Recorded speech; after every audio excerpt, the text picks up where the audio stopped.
जय श्री कृष्णा सभी को भाई। आज हम बात करेंगे भगवद गीता के अध्याय 8 के बारे में, जिसको अक्सर ब्रह्म योग के नाम से जाना जाता है। अविनाशी भगवान का योग।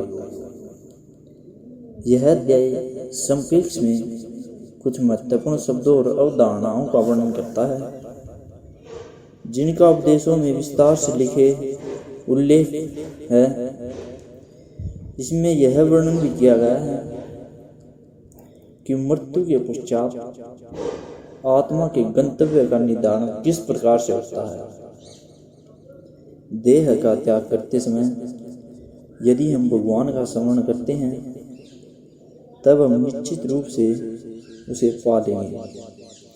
इसलिए अपने दैनिक कार्यों को संपन्न करने के साथ साथ हमें सदैव उसकी विशेषताओं और गुणों, दिव्य लीलाओं का चिंतन करना चाहिए।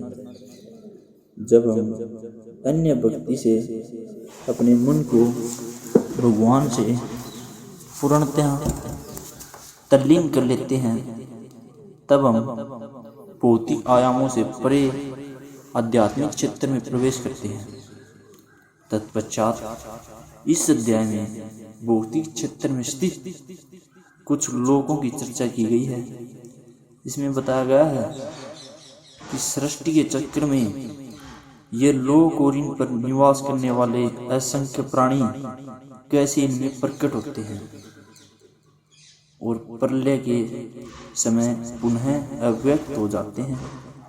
किंतु इस व्यक्त और अव्यक्त सृष्टि से परे भगवान का दिव्य लोक है। वे जो प्रकाश के मार्ग का अनुसरण करते हैं, वे अंतन दिवलोक में पहुंचते हैं और फिर भी नवसर्व संसार में लौट कर नहीं आते। जबकि अंधकार के मार्ग का अनुसरण करने वाले लोग जन्म, रोग, बुढ़ापे और मृत्यु के अनंत चक्रों में देहांतरण करते रहते हैं। अर्जुन ने कहा, हे भगवान, ब्रह्म क्या है, अध्यात्म क्या है और कर्म क्या है, अधिभूत को क्या कहते हैं और अधिदेव किसे कहते हैं। हे मधुसूदन, अधियज्ञ कौन है और यह अधियज्ञ शरीर में कैसे रहता है। हे कृष्ण, दृढ़ मन से आपकी भक्ति में लीन रहने वाले मृत्यु के समय आपको कैसे जान पाते हैं। परम कृपालु भगवान ने कहा, परम अविनाशी सत्ता को ब्रह्मा कहा जाता है। किसी मनुष्य की अपनी आत्मा को अध्यात्म कहा जाता है। प्राणियों के देही व्यक्तित्व से संबंधित कर्मों और उनकी विकास प्रक्रिया को कर्म या सकाम कर्म कहा जाता है। हे देहधारियों, में श्रेष्ठ भौतिक विभक्त जो निरंतर परिवर्तित होती रहती है, उसे अधिभूत कहते हैं। भगवान का विषव रूप जो इस सृष्टि में देवताओं पर भी शासन करता है, उसे अधिदेव कहते हैं।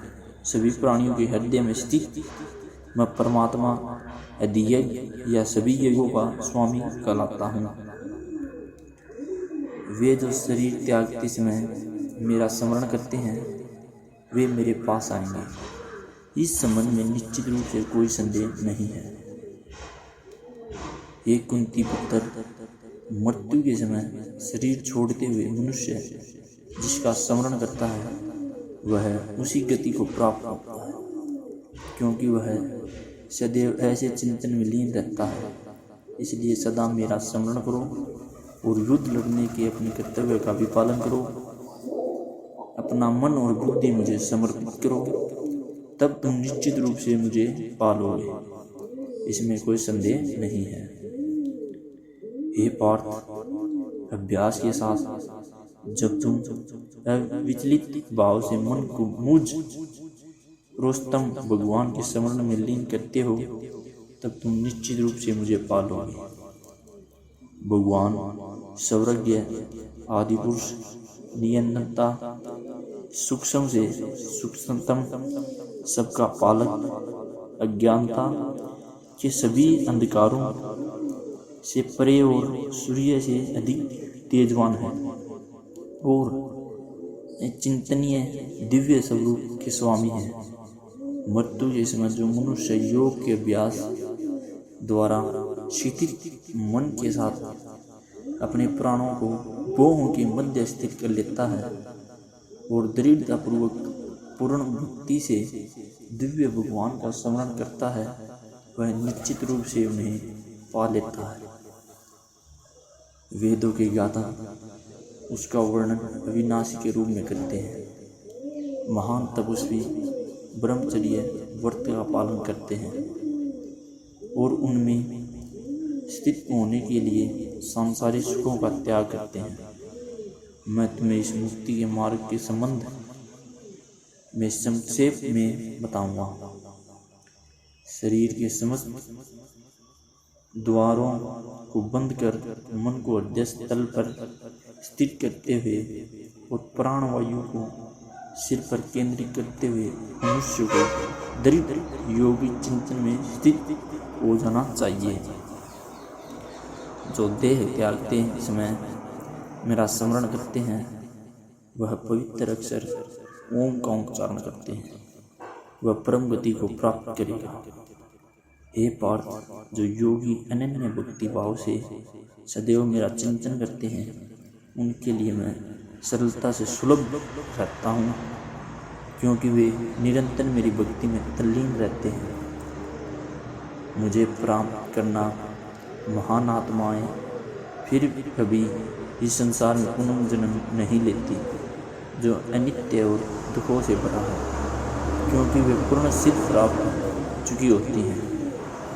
हे अर्जुन, इस भौतिक सृष्टि के सभी लोगों में ब्रह्मा के उच्च लोक तक तुम्हें पुनर्जन्म प्राप्त होगा। हे कुंती पुत्र, परंतु मेरा धाम प्राप्त करने पर फिर आगे पुनर्जन्म नहीं होता। 1000 चक्र के 4 युग का ब्रह्म का एक दिन होता है और इतनी अवधि की उसकी एक रात्रि होती है। इसे वही बुद्धिमान समझ सकते हैं जो दिन और रात्रि की वास्तविकता को जानते हैं।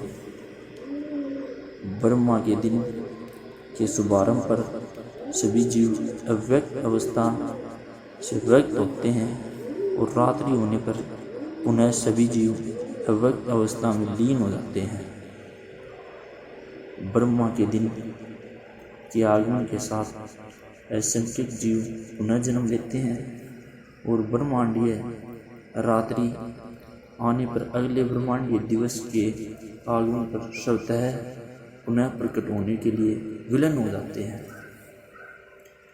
व्यक्त और अव्यक्त सृष्टि से परे अन्य व्यक्त शाश्वत आयाम है। जब सब कुछ विनिष्ट हो जाता है किंतु उसकी सत्ता का विनाश नहीं होता। यह अव्यक्त आराम परम गंतव्य है और इस पर पहुंचकर फिर कोई नश्वर संसार में लौट कर नहीं आता। यह मेरा परम धाम है। परमेश्वर का दिव्य व्यक्तित्व सभी सत्ताओं से परे है। यद्यपि वह सर्वव्यापक है और सभी प्राणी उसके भीतर रहते हैं, तथापि उसे केवल भक्ति द्वारा ही माना जा सकता है। हे भक्तश्रेष्ठ, मैं तुम्हें संसार से दूर विभिन्न मार्गों के संबंध में बताऊंगा। इनमें से एक मार्ग मुक्ति की ओर ले जाने वाला है और दूसरा पुनर्जन्म की ओर ले जाने वाला। वे जो ब्रह्मा को जानते हैं और जो उन 6 मासों में जब सूर्य उत्तर दिशा में रहता है, चंद्रमा के शुक्ल पक्ष की रात्रि और दिन के शुभ लक्षण में देह का त्याग करते हैं, वे परम गंतव्य को प्राप्त करते हैं। वैदिक कर्मकांडों का पालन करने वाले साधक चंद्रमा की कृष्ण पक्ष की रात्रि में धुएं के समय जब सूर्य दक्षिणायन में रहता है, कि 6 माह के भीतर मृत्यु को प्राप्त होते हैं, वे स्वर्गलोक को प्राप्त करते हैं। स्वर्ग के सुख भोगने के पश्चात वे पुनः धरती पर लौट के आते हैं। प्रकाश और अंधकार के ये दोनों पक्ष संसार में सदा विद्यमान रहते हैं। प्रकाश का मार्ग मुक्ति की ओर तथा अंधकार का मार्ग पुनर्जन्म की ओर ले जाता है। हे पार्थ, जो योगी इन दोनों मार्गों का